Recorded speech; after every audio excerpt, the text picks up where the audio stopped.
अब चाहिँ let's talk about the comments होइन।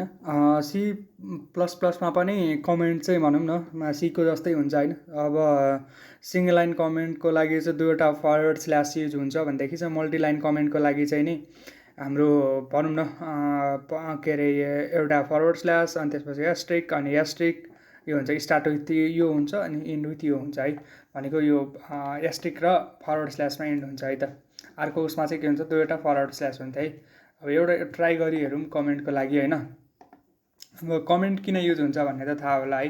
मैले यहाँबाट उठाएँ यसलाई, त्यसपछि गएर एउटा फाइल बनाएँ कमेन्ट्स भनेर, कमेन्ट्स डट सिपिपी हुन्छ होइन हाम्रो एक्सटेन्सन।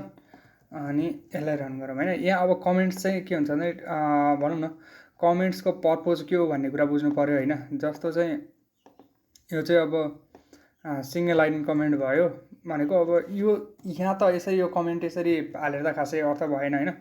जस्तो चाहिँ यो चाहिँ यसलाई के गर्नु भन्दाखेरि सिङ्गल लाइन भनौँ होइन, सिङ्गल लाइन भनौँ। त्यसपछि यसलाई चाहिँ मल्टी लाइन भनौँ है, मल्टी लाइन भनौँ है। अब कमेन्टको पर्पोज के हो भनेर चाहिँ बुझ्नुपर्छ हामीहरूले होइन। जस्तो चाहिँ एउटा के गरौँ भन्दाखेरि इन्ड अफ लाइन पनि गरौँ है। यो इहाल थियो होइन हाम्रो होइन, यही थियो के थियो हाम्रो युएल थियो कि के थियो उसको लागि। एकपल्ट हेरौँ है त आउटपुटमा। त्यसपछि यहाँनिर के थियो युएलै भयो जस्तो माने मैले इन्डियाल रहेछ है, इन्डियाल रहेछ। इन्ड अफ लाइन भनेको यो चाहिँ अरूतिर हुन्छ, यसमा नहुने रहेछ। ल यो एउटा चाहिँ यो चाहिँ सिङ्गल लाइन कमेन्ट भयो होइन। यो चाहिँ मल्टी लाइन कमेन्ट भयो। अब हामीले भनौँ न प्रोग्रामिङ गर्दाखेरि चाहिँ अब फ्युचर अन्डरस्ट्यान्डिङको लागि अथवा फ्युचर रिफरेन्सको लागि होइन, अथवा चाहिँ टिममा अन्डरस्ट्यान्डिङको लागि चाहिँ भनौँ न कन्फ्लिक्ट नहोस् अथवा चाहिँ के पर्पजको लागि चाहिँ लेखेको हो भन्ने त्यो कुरा चाहिँ भनौँ न इलिस्ट्रेट गर्नको लागि चाहिँ एउटा सर्ट अनि त्यसपछि भनौँ न यो एउटा कमेन्ट चाहिँ राखिरहेको हुन्छ है।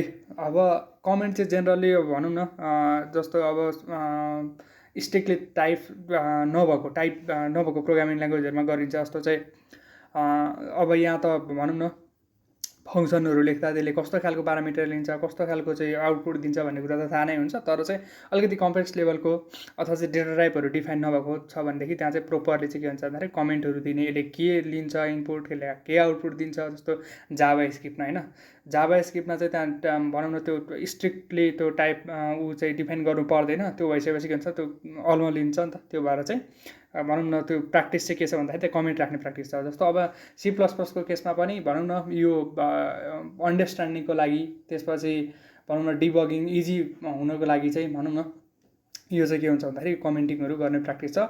अब यसको सिन्ट्याक्स भनेको सिम्पल इज दिस होइन। यो दुईवटा फरवर्ड स्ल्यास भयो, त्यसपछि मल्टिलाइन कमेन्टको लागि चाहिँ नि मल्टिलाइन कमेन्ट अब यदि कमेन्ट चाहिँ मल्टिलाइन गयो भनेदेखि चाहिँ फरवर्ड स्ल्यास एस्ट्रिक, त्यसपछि एस्ट्रिक अनि फरवर्ड स्ल्यास यसरी चाहिँ इन हुन्छ। त्यो बिचमा जे टेक्स्ट देख्यो त्यो चाहिँ एक्जिक्युट हुँदैन है। जस्तो हामीले हेऱ्यौँ भने यहाँनिर हेऱ्यौँ भनेदेखि चाहिँ के छ भन्दाखेरि यसले बिल्ड भएन, बिल्ड भइसकेपछि बिल्ड एन्ड रन भन्ने कमान्ड हुनुपर्ने। जस्तो सिङ्गल लाइन भयो, इन्ड अफ लाइन भयो, त्यसपछि मल्टिलाइन भयो होइन। यसरी चाहिँ के हुन्छ भन्दाखेरि हाम्रो भनौँ न कमेन्ट चाहिँ हामीले यसरी चाहिँ एक्जिक्युट गर्न सक्छौँ है। कमेन्ट चाहिँ यस्तो हुन्छ है सी प्लस प्लसमा, सिम्पल एज द्याट।